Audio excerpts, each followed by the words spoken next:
Ladies and gentlemen, Welcome back again to the weekly podcast with myself, Marta, and of course, Paul partner in crime, Paul. You know, just for your FYI, when I said ladies and gentlemen, I was giving a dynamic pause, and then you're like, no, mine.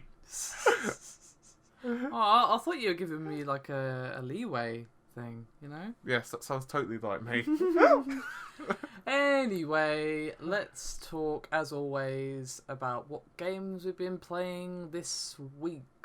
I just realised we haven't actually said what this is. This is like a podcasty thing for the newbies. What do you mean?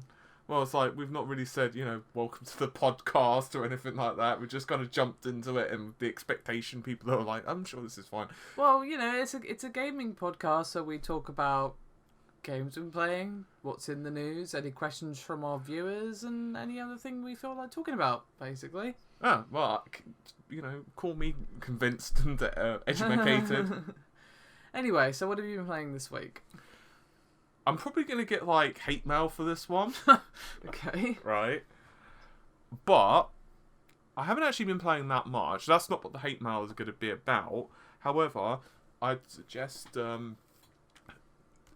people probably cover their ears. I've never actually played Super Metroid on the SNES or Super NES or Famicom or whatever you want to call it, unless I've actually been playing it a little bit. Oh, okay, fair enough. So that's part of your retro games kick that you were talking about last week, then. I've actually played Metroid Prime on the GameCube, which is one of the reasons actually I bought a GameCube. And because I was a Sega whore, basically, when I was younger, I went from Master System to Mega Drive / Genesis / to Saturn / whatever else. I never really played Nintendo titles that much. Right. And one of the games that I really looked at and I wanted to play badly was Super Metroid.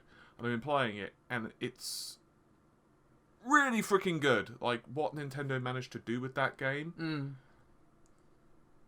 It's actually damn impressive, like, what they managed to squeeze into it. And I have to confess, I think if I'd have played it in context, in terms of, I was playing it back in, 1990, whatever the balls, I think I probably would have put it in one of my top games of all time.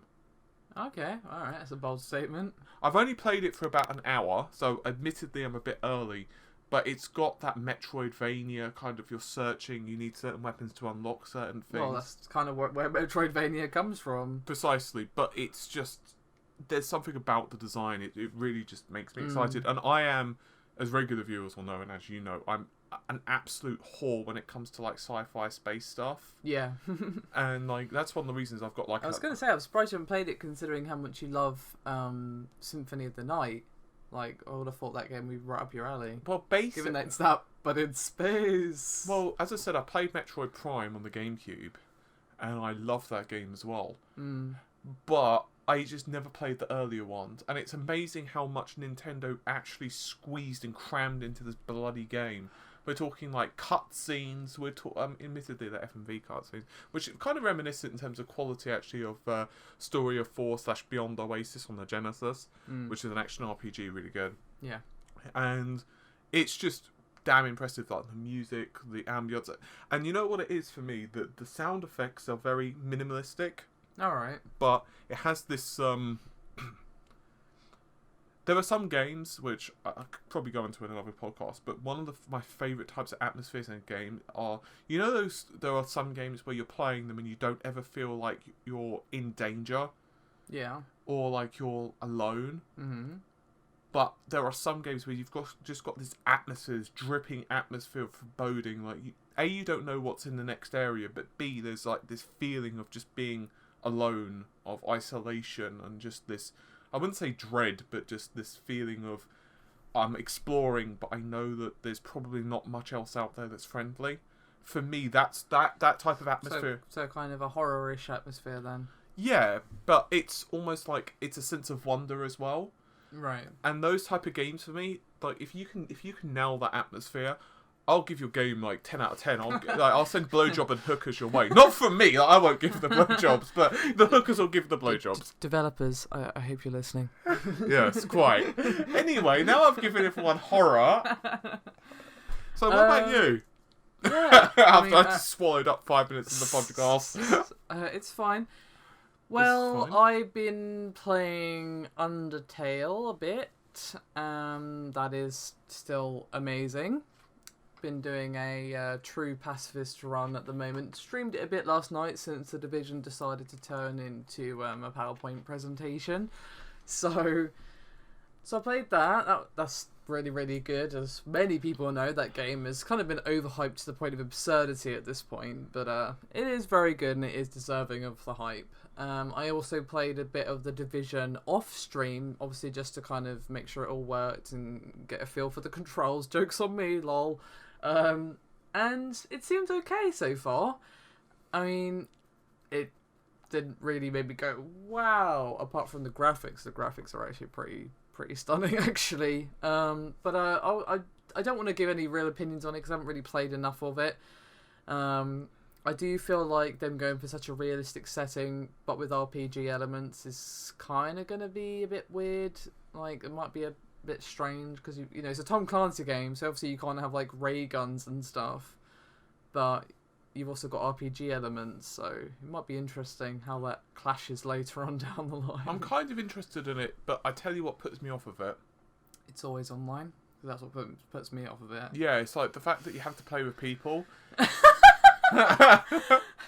Paul the humanitarian. I never said that I was a humanitarian. I said that... To be fair, I'm the same. Yeah, it's like... for me, story-orientated games, as soon as they exist, I feel that I'm... I feel nothing destroys the story for me more than other people. And I'm not saying this is always the case. Some games manage to do it, but it's really difficult for them to do it. Like WoW, for example, kind of manages it.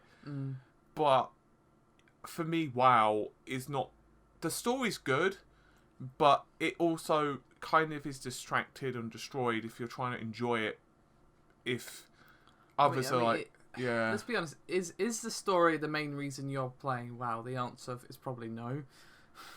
For me... Given that the story is like... Move to this person who has an exclamation point over their head and then just get a wall of text that you don't care about. Yeah, but that's the thing. That's what I'm saying. Like, the actual story of WoW and Warcraft, not WoW, but the actual lore of Warcraft is damn awesome. But I think, like, when they try to pad it out for, like... The delivery, yeah. Yeah, but I do think they've gotten better at it.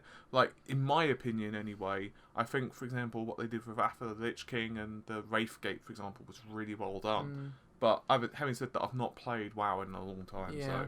I mean, as I said, I'm not going to give a real opinion on The Division just yet. If I have time, I'll be playing a bit more of it today because I kind of want to get a bit more of an opinion of it. I mean, judging by the amount of work that's gone into New York, it's basically a 1-to-1 scale. They obviously haven't made the entire city for that reason. As far as I understand, it's just downtown Manhattan that they've made. But developers, what the hell have you been doing? The amount of detail in that game is pretty damn impressive, I will say. So maybe my concerns will be assuaged the more I play. I'm just a bit worried that the realistic setting might shoot itself in the foot a little bit. But we'll see. I guess the thing we need to talk about now, and I'm doing this in kind of a reverse order to what we've laid out carefully, is the Capcom done a silly with Street Fighter. Yeah, Capcom made a silly. Okay, so I'll be honest. I've actually been playing a lot of Street Fighter 5. The reason I didn't mention it earlier is because it seems silly to talk about the same subject twice. Yes. So, as some of you know, I have put out my first impressions of the game, but I haven't, well, actually my very early impressions of the game, but I haven't really done anything else because the online for me has been really hit and miss. Now, to give you an indication of what I'm talking about here, sometimes I've had a match and I've just been able to jump straight in and had no qualms about it. And other times, I've just not been able to. And it's really pissing me off because, for example, what will happen is I've beat several folks and then you win and you get points, you get the money, but you don't get the experience, you don't get the rank up because their servers have been on and offline. Yeah, that's a lot of the problem is like there are offline modes like the survival mode or whatever, but if you want to earn the in-game currency that is used to No, I've been getting the money. I've been getting the money, but the experience hasn't gone up because I've been doing ranked matches. Oh, I see. So it's like some of their servers are on and some of them aren't. Oh, right, okay, I'm with you. Now, I think I've actually been playing a lot of Street Fighter Alpha with a couple of buddies and friends and pals and compadres. Yes. And I have been really enjoying the Alpha series. This is... I've been playing a lot of Street Fighter Zero, and I say Zero because it was Japanese name for Alpha, 3 on the Saturn, with the 4MB RAM card expansion, don't you know, on the Japanese Saturn around friend's house. And we've been like beating the snot out of one another, and I feel that the transition from that to SF5 is quite nice. I feel that for me, I wasn't so big of a fan of SF4 in terms of the game system. So I really like what Capcom have done with the fighting elements of SF5. However, I think that the game needed an extra month or so in development. And I realise the reason they didn't do that is because of Evo and all this other bollocks. But for me... I feel like they should have made it clearer. I mean, I know they told people that there wouldn't be a story mode, really, when it first came out. They did make that clear. But I don't think they made it clear enough. This is basically the esports edition for people who want to practice for the Capcom Cup and for Evo. Because obviously if they left it 2 or 3 months or whatever, there just wouldn't be enough time for people to get good enough at Street Fighter. And Capcom Cup and Evo would just be crap. Which is, you know, not good considering, like, you know, it's like several $100,000 on offer, I believe. I think... See, the thing for me is that... They should have made that clearer, is my point. I think the tutorial mode, like the practice mode, the thing about SF5 and SF4 to a degree is that if you want to spend a lot of time in the laboratory, in other words, you want to spend time in training mode, and I don't just mean like I know how to do a Shoryuken, like I'm talking like SF is like one of those games where you don't just need to know I know how to do a fireball. You also need to know things like distances and punishes and what's the best punish you can do with X and how to, for example, what's the hitbox or rather the hurtbox of Dalsim's Crouching Fierce, so that you know what moves you can do to beat it if you're having problems with a certain matchup, that type of thing. So in terms of that, the mode is really good because it allows you to save multiple states. However, while I do appreciate all of that, I think that in my mind anyway, one of the best tutorials I've seen is from Killer Instinct on the Xbox One. Now, I love Killer Instinct, and I have to admit, if I'd have probably gotten to it like 6 to 7 months earlier... It's coming out on PC, so... Yeah, I mean, right now, I just get massacred online because I just don't... and I just don't have... Because that game is really deep and really fun. But, I don't know, I love Street Fighter 5, but to summarise, I think it's a really good game. But I think it will be a lot better in 2 to 3 months. Yeah. Basically, if you're not a pro player, just avoid for now. But I wouldn't say avoid. I would say it's good if you're casual, but you're just looking for online for fun. But if you expect a lot of content... Yeah, that's what I mean. Okay. I do have one quick question before we move on to the next thing on our list. So I know Capcom were really hyping up that they're adding a proper actual tutorial thing. Not just a practice where you practice your combos, an actual tutorial to teach you how to do X, how to do Y. Is it actually any good for someone like me who is kind of out of the loop when it comes to fighting games? I mean, I used to really be into like Tekken and stuff when I was younger, but I haven't really played fighting games since Skullgirls really, and that was just kind of casually on single player. I tried going online and then got absolutely massacred. So my point is, does it actually teach you how to play the game properly or no? At the moment, the tutorial, or rather the teaching elements, are really basic. And so I think that they need to improve on those. But then again, I'm saying that from the perspective of someone who's not like ultra, oh my god, into Street Fighter. But I think that Street Fighter 5, so far, from what I've been told by people who are much better than I at the game and have spent the time in the laboratory, they think it's a really good game, but they think it's a bit bare bones at the moment. Yeah, I mean, I'm not going to get it anytime soon. I just kind of want to get back into fighting games because, as I say, I used to love them growing up, and you know they're very fun. They're one of the best things to crack out when you've got friends over. Just like, hey, do you want to play some Street Fighter or whatever? Yeah, cool, why not? Anyway, we should probably move on. Yeah, because it's getting a bit lengthy. And since we've gone all higgledy-piggledy and out of order, let us talk about the DICE Awards. Do we have to? Yes. And but I'm going to get sad. This was organised by the Academy of Interactive Arts and Sciences. And yeah, let's just discuss the winners swiftly, shall we say. Right. So, Game of the Year is probably going to cause a little bit of contention because it's Fallout 4. And I don't think anyone will argue that it's a bad game, apart from maybe you.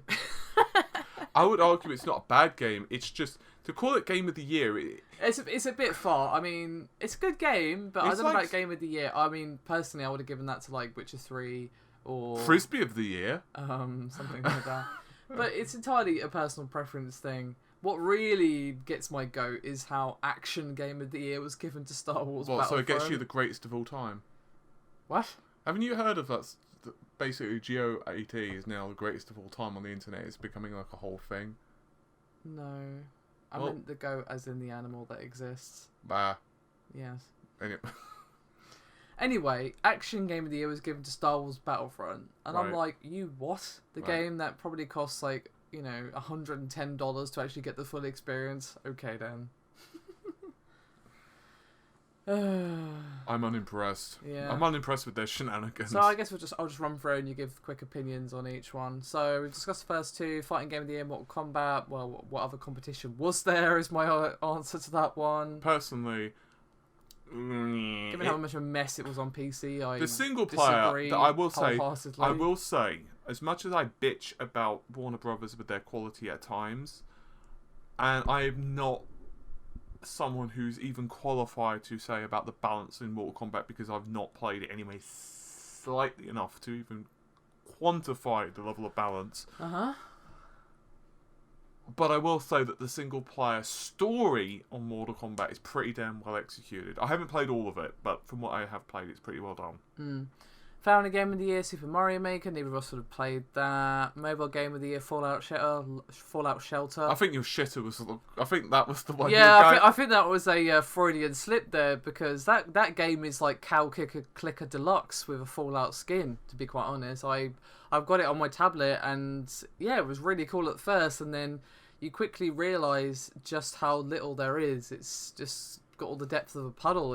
I would call it Mobile Game of the Year by any stretch of the imagination. Yeah, but when you're talking about mobile games, but they're actual good mobile games. Like, give it to Lara Croft Go. I would actually be okay with that. That's actually a decent game. Name 5 mobile games. 5 mobile games that are actually good. Okay. Hearthstone. How about that one? Right. I've heard Clash Royale is good. Have you played it? No. I'm saying I've heard. You said name them, not name one I've played. Okay. Anyway, we'd spend too much time on this. See, notice how she's struggling with the numbers. Look, even with the poor competition, that doesn't give an excuse to give it to Fallout Shelter.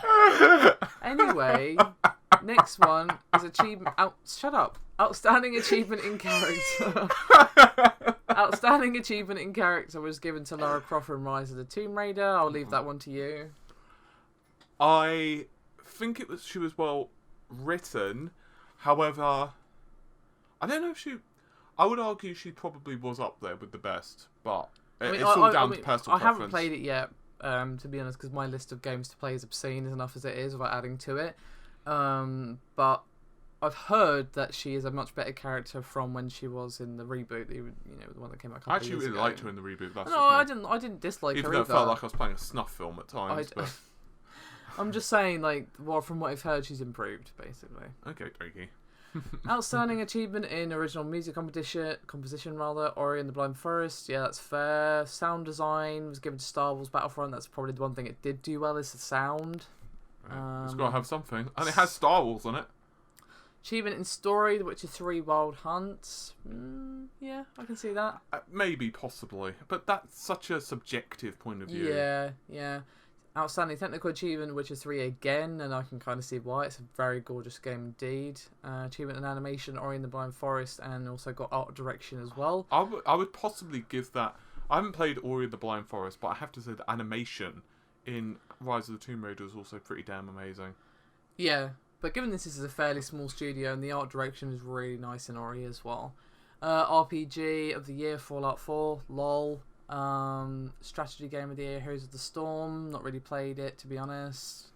Same for the Sports Game of the Year, which is Rocket League. Same for the Racing Game of the Year, which is Forza Motorsport 6.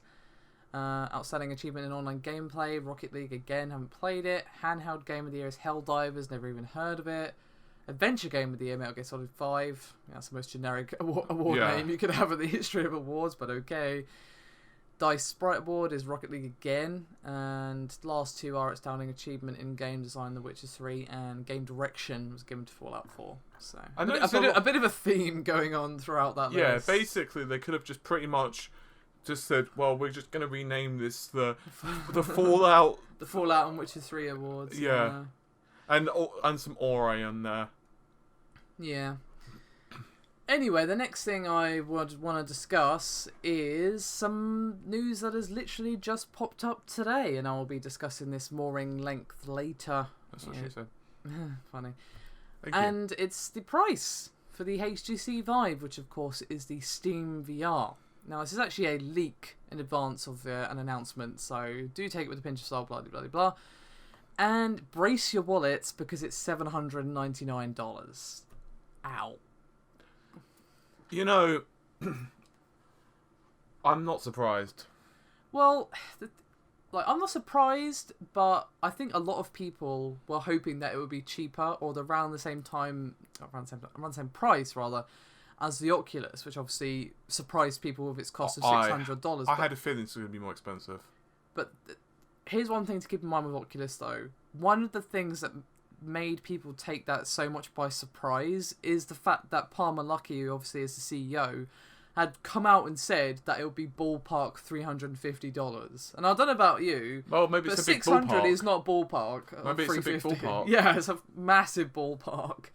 So yeah, $800 for the HTC Vive is a lot. I think a lot of people are going to be like, ugh. As I said, I'll discuss that more in length later, but I wanted to bring it up since it's just come out. You know my opinion on that one? No.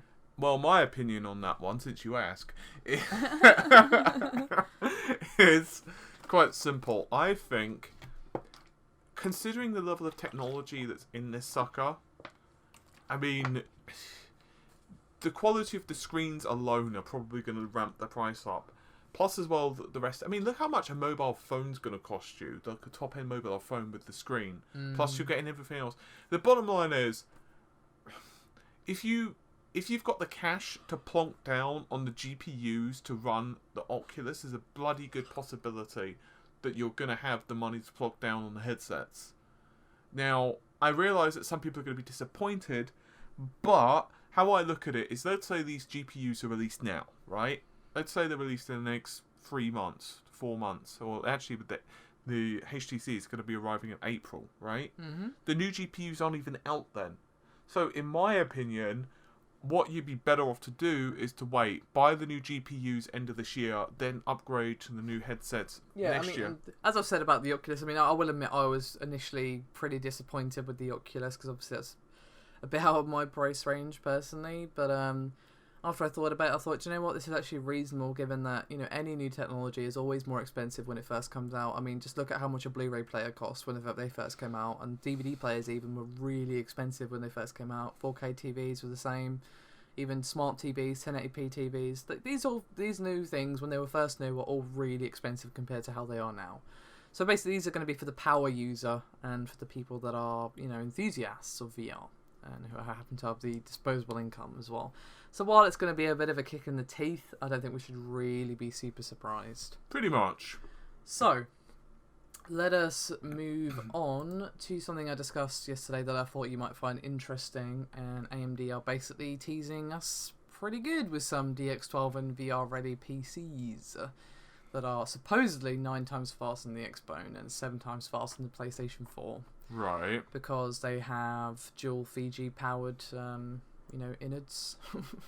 Innards, basically 12 teraflops of compute inside. And that's double that of a Titan X, by the way. Just FYI. See, to be honest with you, I mean, these are not going to be cheap systems. No, they're not. But they're not aimed at that. And it's important to remember that when they say 8 times, it's just a good marketing number. Yeah, do keep that in mind, that this is partly marketing. But, I mean, let's face it, you're not expecting a GPU to be like, you know, as the equivalent of like 3 times the cost of a PS4, just for example. You know, you're expecting it to put out a lot of power. Yeah. But these systems, I mean, to me, they're precursors because, as I mentioned in another video, the new cards from NVIDIA and AMD are supposedly around 12 T-flops plus. and that's single card. Yeah. So by next year, I think these pieces of hardware that are coming out now, I'm not saying that you're silly to buy them by any means. If you've got the disposable income, then great, go for it. However, otherwise, you're better off just waiting a year and then getting the hardware at probably a considerably reduced cost. Yeah, I just thought you might find it interesting because I was like, oh, that's pretty cool. I mean, obviously these again are designed for the power user, but say you bought one of these systems, you're probably good for VR for a good couple of years at least. When you're talking about, see, when you mention graphics card and flop, it's the only time that flop ever excites me. Yeah, pretty much. Right. Anyway. Yes. On the topic of VR, there was some comments from the GameStop CEO that basically implied that PlayStation VR will be out this fall. So hopefully we'll get a confirmation on that price tag. I have a feeling the tiers. There are going to be tiers either side of that. Like, if it's cheap, there are going to be tiers. I think people are hoping that that's the cheap option. And knowing Sony, they're probably going to deliberately try and undercut the Oculus Rift. It's probably still going to be a lot of money. If I had to guess, like $400 or $500. Yeah, but it's because the screen quality, to be honest, inside that thing, it's really bad comparatively. Well, obviously, it's not going to compare to the Oculus because it doesn't have a PC powering it. That goes without saying. However, for the entry level, I think people are praying that this is going to be an entry level one. Because obviously there's the Samsung Gear VR, but you need a top tier Samsung to make that work. So if you don't have a contract or the money to buy that phone, then Gear VR isn't much good to you. So I think people are crossing their fingers and hoping that the PlayStation VR is going to be the entry level VR. Otherwise, there are going to be a lot of people who are going to be waiting for price drops, I feel. It's still a lot of money, however, if you've got to factor in the PS4 and the VR. Yeah, but I mean, let's face it, a lot of people that are going to be buying the VR at launch are already going to own a PS4. Exactly. Basically, I was having a look at some comments from, I think it was actually Roy Taylor from AMD. Yeah, I think it was Roy Taylor. It was one of them, but I believe it was Roy. He's actually the one who was saying about these. Yeah, well, this things. is separate. It's a separate issue. Yeah. Basically, what they're talking about is total available market share. So, in a sense, what AMD are hoping to do for the next generation of GPUs is reduce the cost of hardware that's equivalent to the minimum spec of VR or the recommended spec of VR. Yeah. So, at the moment, for example, you need an R9 290 or a GTX 970. I believe so. So what they're saying is that the cards cost X, but what they're hoping to do in the next generation is to reduce the cost to Y. So in effect, it brings down the cost, which means that theoretically the total available share, in other words, the total number of users who are able to run that hardware, increases in kind. Right. Okay. I think that's it. We've got a question to answer unless you want to discuss anything else. No, I'm good. Alrighty. It's already getting pretty good length. Yeah. And this week we have a question from Yalaz, who actually went to the trouble of emailing us, so some good dedication from him. Bonus question, he did ask why people, why we make it hard for people who don't have social media to contact us. To be fair, that's a good point. I never really considered that. I had. Okay.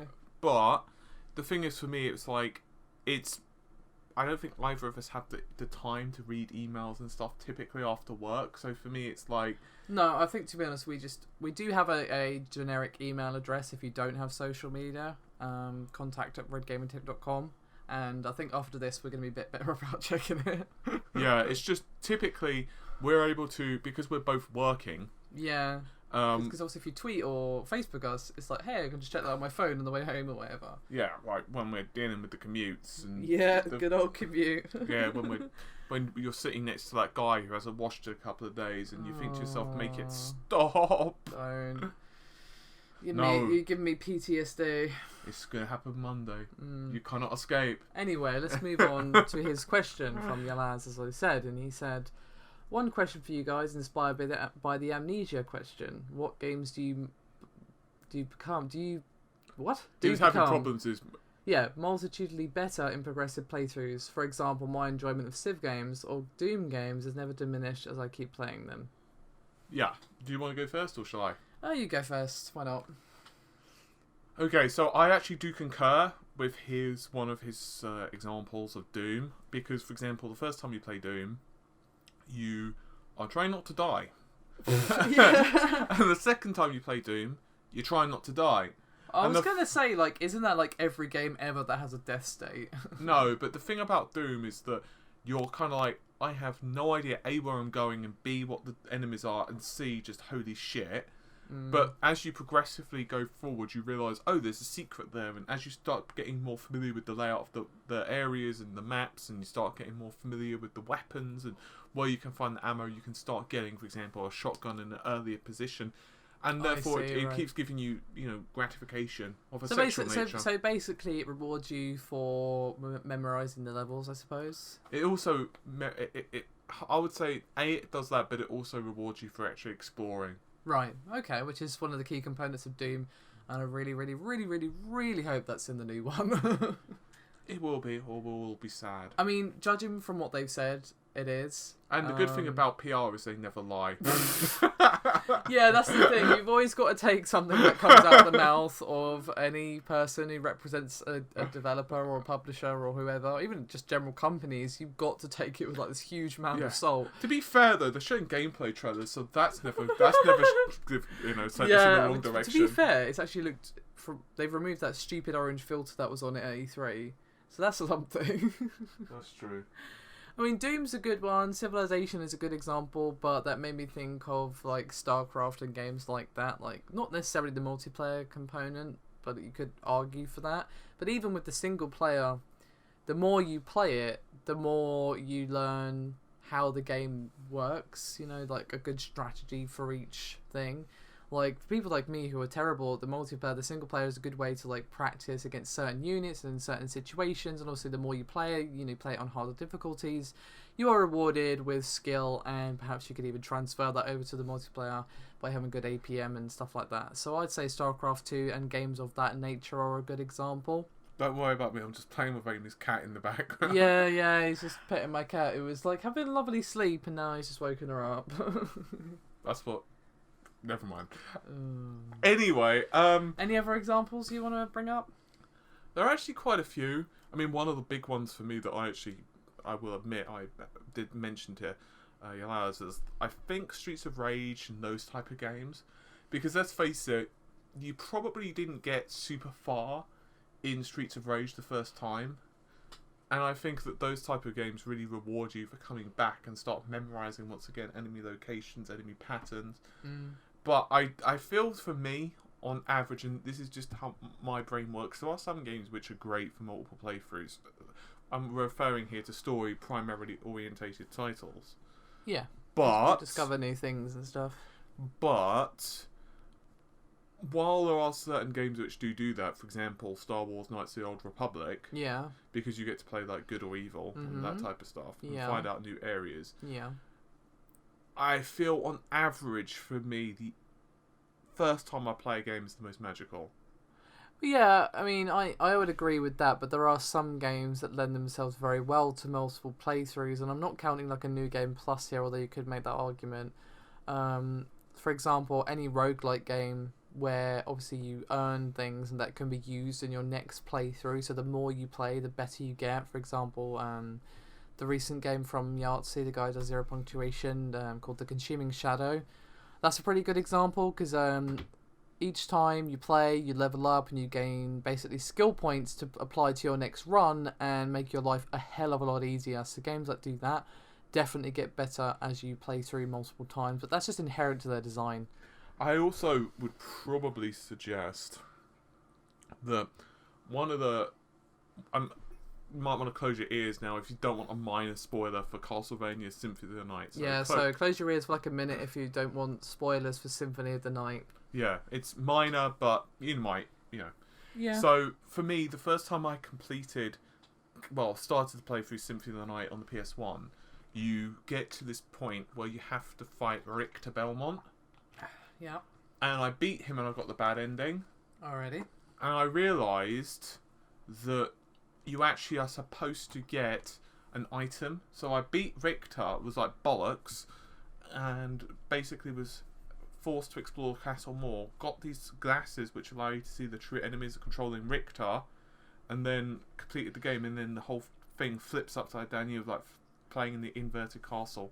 So I think that's one of those Oh, games. right, so it's a bad ending because he's not actually a bad guy. He's being controlled by something else. Basically it's like, yeah, we killed... I stopped it for now, but was that really the threat? Yeah. By the way, it's safe now. You can uncover your ears, guys. Leave my cat alone. But she's my friend. I need one. I need a friend. One last game I want to bring up is probably Undertale, as I wouldn't really use the word better. Better is not really the correct word for that, but given how many different playthroughs and how many different combinations you can do of that game, it's pretty impressive. Obviously, you've got, genocide, no mercy, neutral, pacifist, true ending, soulless run. It's like all these different things. I now have Amy's cat on my lap. Yeah, all these different things that all have different interactions with the characters. Now, as far as I'm aware, the areas you visit are pretty much the same. It's just who's in them, what are they doing, will they speak to you, will they run from you, what's happening, what are these characters doing, how are they acting towards you, and how is the story changing based upon your actions. So that's definitely a good example. I've still never actually played Undertale. You need to. It's a very good game and it's pretty cheap. It's only £6. There are so many games that I need to play though. Yeah, I know the feeling. Okay. Anyway, I think to wrap up, we should remind people of our giveaway that we're currently running at the moment, where you can win one of a pretty massive stack of games by basically commenting on this video, letting us know what you want, liking and sharing this video, or if you would like to enter via social media, then like and share or retweet or whatever. So what can you win? Well, basically we've got Fallout 4 on PS4, which I will stress we still haven't found the case for. To be fair, I've not looked. No. I won't lie. Yeah. Obviously, all of these games are on the Xbox One, apart from one I will mention later. So, Fallout 4 on PS1, Xbox One, Assassin's Creed Syndicate on both. We've got Just Cause 3 on both. It's worth noting, by the way, just to cut you off purposefully, is that all of them have all of their DLC codes and whatever else as well. Yeah, I'll mention about the UK thing at the end. Okay. So Call of Duty 3, or Black Ops 3 obviously, on both. And the one that we only have on PlayStation 4 is GTA 5. Yeah. So no Xbox One version on that, but for everything else, there's Xbox One versions. That's everything, I believe. Basically, there's several main games. That's all the games we've got, though, right? I'm not missing one. I don't think so. Probably. I know we've got. We've got a few. Yeah. The only thing I was going to say is, obviously, these are from the UK. So obviously, because there's no region locking on the PlayStation 4 or Xbox One, you will be able to run them. But as far as I understand, at least on the PS4, you will not be able to use any DLC or play any multiplayer on these games if you live outside the UK. So do keep that in mind when you enter. So if you live outside the UK, you probably don't want to get Black Ops, but everything else should be fine. Yeah, exactly. And for example, let's say it's a game like, I don't know, Just Cause. Well, GTA 5, obviously, if you don't live in the UK, you probably won't be able to enjoy the online mode. But, yeah. Enjoy the online mode on GTA, though, is a bit of a... I don't know if you can do that. Yeah, well, a lot of people do, apparently, and I'm just like, why? I don't understand. Alright, I've got one final question for you. Okay. Okay? Alrighty. Are you ready? I'm so ready. Is your anus prepared? My body is ready. It is ready? Mm-hmm. Are you sure? Because I'm about to drop a bomb on you. So just drop it. Drop it already. Drop the bass. Drop the bass. Mm-hmm. The bass? Yes. I shall drop many bass? Yes. Okay. All your bass belong to us. Now come on. You do not have any bass. I do have many bass. You do? Yes. But do they have enough Vespine gas and pylons? Just ask the question, please. Okay. So, in relation to games, and this is like a video that I want to do more in depth later. Uh-huh. Name 2 games, right? Right. Actually, you can go up to 3, but let's say 2 minimum games that, for you, were the biggest... I wouldn't say the best games you've ever played. Right. But the games where you actually think to yourself, holy shit, this is something that's just out of this world different. For example, let's say you want to play The Witcher 3. It's a really good game, right? But it doesn't do anything that much different to, let's say, Witcher 2. I mean, yes, it's more open world and all that, but it's not like leagues different, right? Mm. Whereas, let's say you were to look at something along the lines of, in context, Alex the Kid when you first played it from 8-bit era. And you thought to yourself, holy crap, like I've got this massive world to explore. And you realise that, oh my god, I'm probably going to repeat some of the games from last week. I already know what I'm going to say. Okay, go for it. In terms of games that blew me away, I just thought, wow, this is so unique, there won't be anything like this. Again, I'm going to bring up Shadow of the Colossus, because, well, there isn't really anything like that. Not quite. No, I'm talking like massive evolutions, massive steps in gaming. Like yeah, but that is, though. There is not anything else like that. Well, until Last Guardian comes out, at least. That's going to be more like Ico, the other game that those guys did. So I'd say definitely those two. What else would I say? Intermission. In terms of something that is not in terms of uniqueness, but more something that was like my first experience with that genre and was just like, oh my god, was probably GTA 3 back in the day on like the PlayStation 1, I believe. That was like the GTA. It was on PS2. Well, whatever platform it was on, who cares? Game Encyclopedia. That was the first game of that type that I had personally played. I mean, I played GTA 2. I actually used to have that disc. I think I might have gotten rid of it or sold it or something, but I used to have that, and yeah, it was okay, but GTA didn't really come into its own until it went full 3D. I would concur with that. Yeah, so when I first played that was obviously the first game like that I'd ever played, and it just kind of blew my mind at the time. So yeah, there's my two. There you go. Okay. What about you? You know, I'm going to have to be a bit old school here. Okay. Okay, so as many viewers probably are aware, I was playing games back in the days of the Spectrum, even though the system was kind of old when I was playing it, but still. Yeah. But I remember the day that I got my Master System. Yeah. And I remember the day that I launched Alex Kidd in Miracle World. And I remember just this feeling of this world where you're just like, I wouldn't say it was like, oh my god, this is something totally it felt like an evolution over what we'd currently had.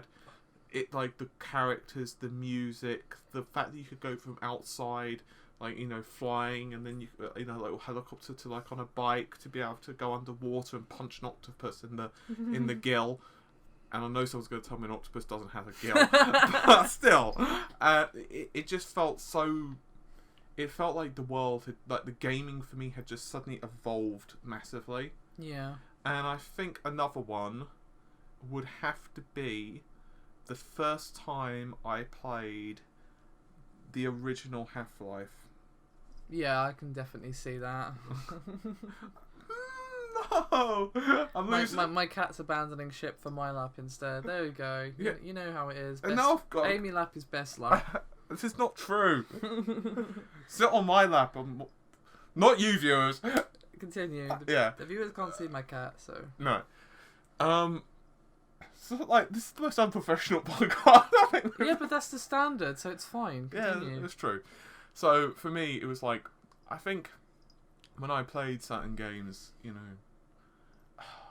it's just, for me, I like to see evolutions in games. Well, no, I mean, especially now, and obviously we're playing a lot of games, but, you know, all the games that come out, the big ones, it's always nice. Paul lap is best lap, apparently. No, she's still here. It's always nice to see a game that does something a bit different, and it was always like a breath of fresh air. So yeah, many games. I think we should wrap up there as we are rapidly approaching 45 minutes. Anything else you want to say to the viewers before we head off? You know what? Give us more questions. Yeah. And also, tell us if you want to see us petting the cats in the next episode. Or at least a picture of the cat. Yes. I think they're definitely going to say yes to that. But hey, we'll let them tell us anyway. I won't just assume. Catas. Yeah. Anyway, thanks very much for watching or listening. If you're listening to this on SoundCloud, apologies for the last episode being a bit late, by the way. Yeah. What happened with that, by the way? I forgot because I have a terrible memory. You know, I actually thought you were going to give a bit of a... but I'm not really sure about that one. No, I'm just going to be honest. I have a terrible memory and I just forgot. So basically it was wide-eye. Yeah, I just suddenly like realised, oh shit. Isn't there something I'm forgetting? Yeah.